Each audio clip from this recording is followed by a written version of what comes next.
Political science के होता है 20% के लगभग ज्योग्राफी, बड़े सब्जेक्ट है ये। इसके बाद में बेसिक आपको हर सब्जेक्ट पढ़ना पड़ता है, उसमें साइंस भी आती है, कॉमर्स भी आती है, सब आते हैं इसके अंदर।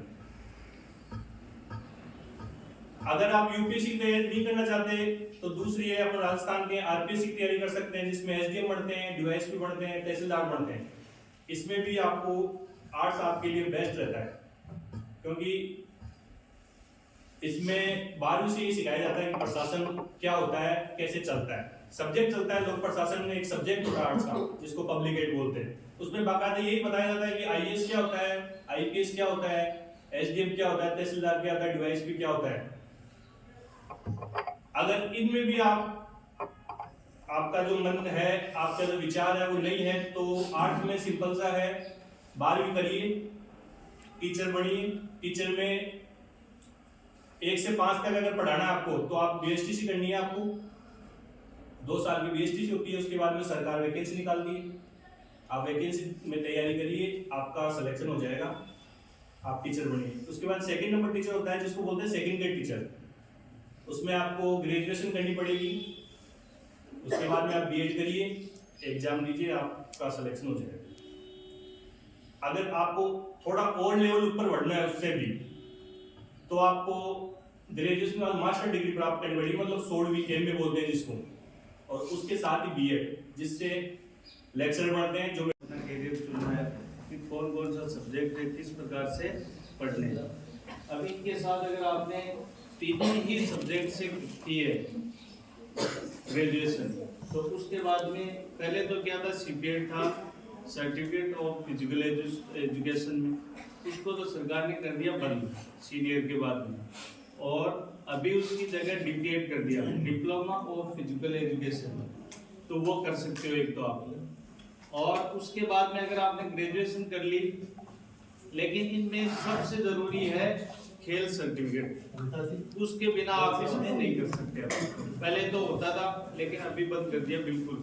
जिसके पास खेल सर्टिफिकेट है, जिला स्तर का, राज्य स्तर का या राष्ट्रीय स्तर का, कोई भी आपके पास डिप्लोमा है तो ही कर सकते हो आप ये सर्टिफिकेट से।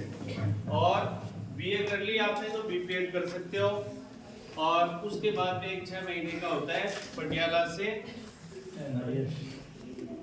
एनआईएस का, तो उससे आप फर्स्ट ग्रेड बन सकते हो लेक्चरर। इसमें भी अभी पोस्ट दे दी है कॉलेजों में सब जगह।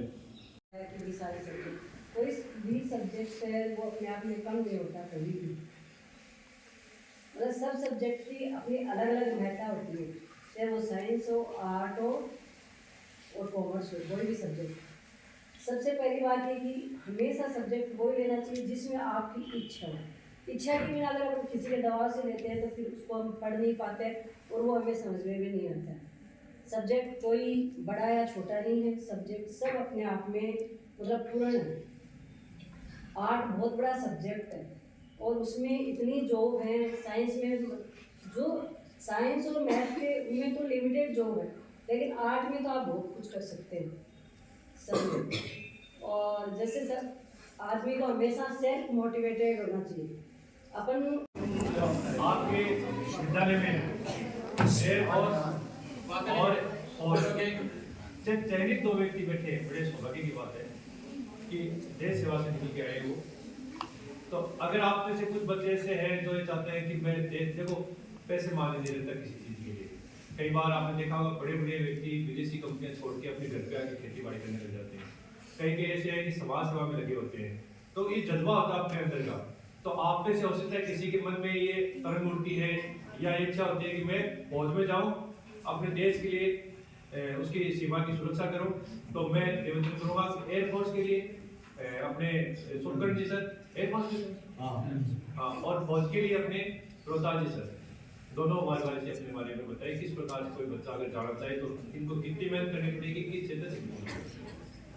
डिफेंस के लिए है, पहले तो परमानेंट थे, अभी अग्निवीर कर दिया।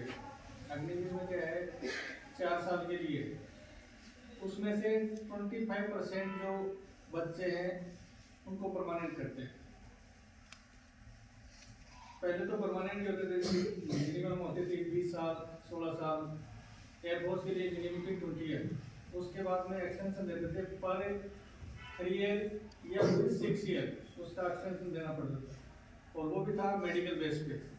अगर मेडिकली फिट है तो उसका एक्सटेंशन एक्सेप्ट होता था, अदरवाइज एक्सटेंशन एक्सेप्ट नहीं होता। इसकी एज है 18 ईयर्स।